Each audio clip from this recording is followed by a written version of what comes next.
Shri Radha Krishnaya Namo Namaha. At first, I offer my humble prayers in the lotus feet of Lord Shri Radha Krishna. I also extend warm greetings and respect to all of you. Today, from the scripture Vivekcudamani, composed by Adi Sri Sankaracarya ji, we will be listening chapter 5. The holy words from the scripture are as follows. From Mahat down to the gross body, everything is the effect of Maya. These and Maya itself know thou to be the non-self and therefore unreal, like the mirage in a desert.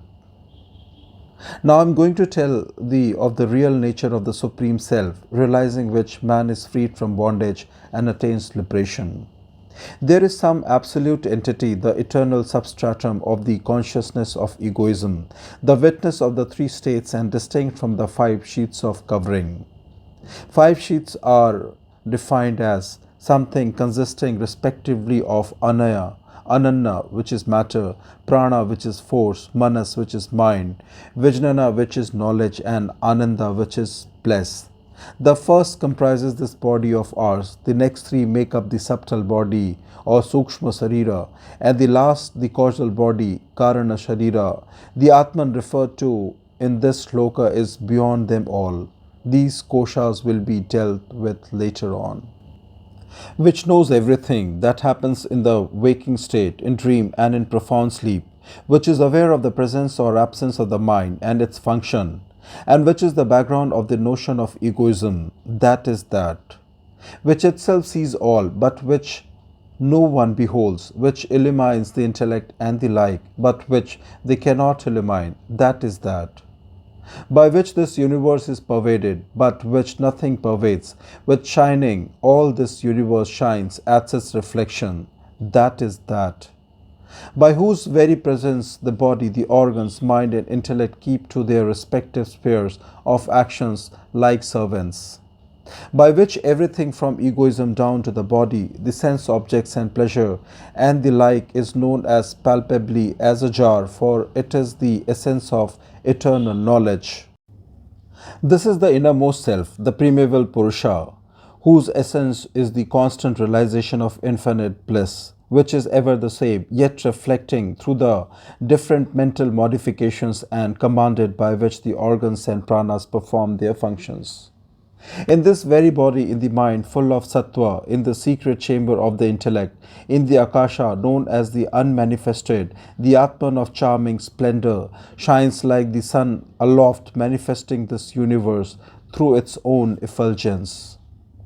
The knower of the modification of mind and egoism, and of the activities of the body, the organs and pranas, apparently taking their forms like the fire in a ball of iron.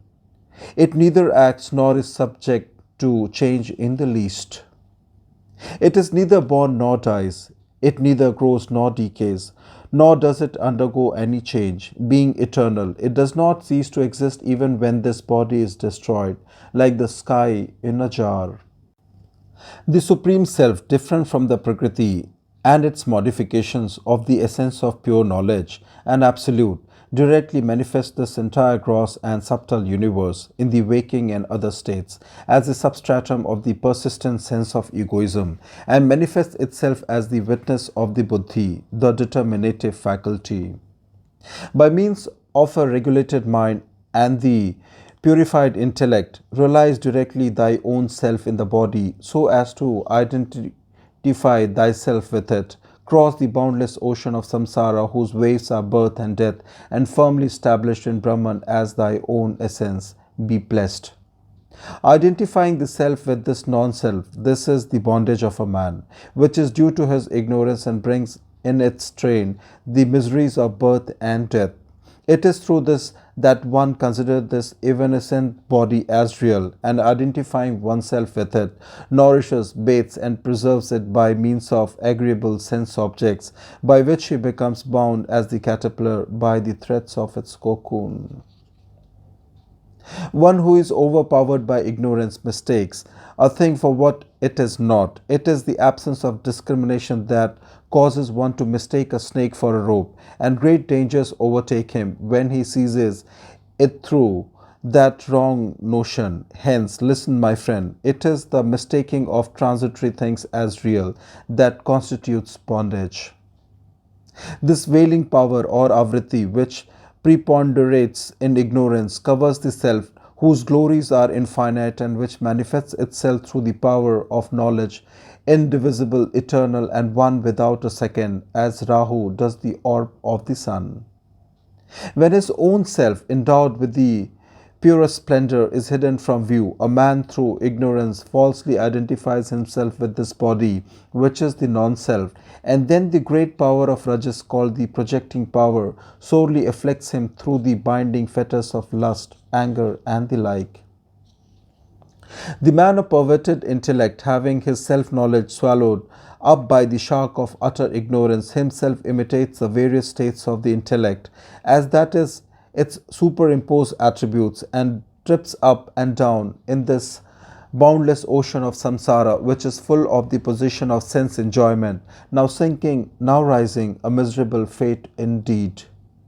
As layers of clouds generated by the sun's rays cover the sun and alone appear, so egoism generated by the self covers the reality of the self and appears by itself. Just as on a cloudy day when the sun is swallowed up by the dense clouds, violent cold blasts trouble them, so when the Atman is hidden by intense ignorance, the dreadful Vikshepa Shakti or projecting power afflicts the foolish man with numerous griefs. It is from these two powers that man's bondage has proceeded, beguiled by which he mistakes the body for the self and wanders.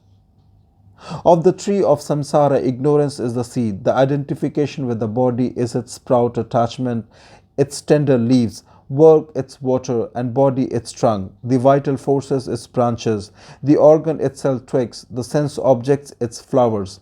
Various miseries due to diverse works are its fruit, and the individual soul is the bird on it. This bondage of non-self springs from the ignorance, is self-caused, and is described as without beginning and end. It subjects one to the long train of miseries such as birth, death, disease, and decrepitude. This bondage can be destroyed neither by weapons, nor by wind, nor by fire, nor by millions of facts, by nothing except the wonderful sword of knowledge that comes of discrimination, sharpened by the grace of the Lord. One who is passionately devoted to the authority of Shruti acquires steadiness in his Swadharma, which alone conduces to the purity of his mind.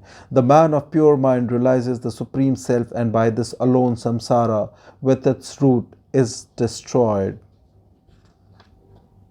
Covered by the five sheaths, the material one and the rest, which are the products of its own power, the self ceases to appear like the water of a tank by its accumulation of sedge.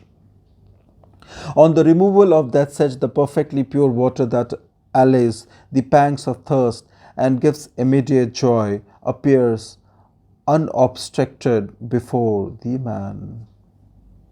Thus conclude today's chapter from the scripture Sri Vivekcudamani. Thank you for listening. Shri Radha Krishnaya Namo Namaha.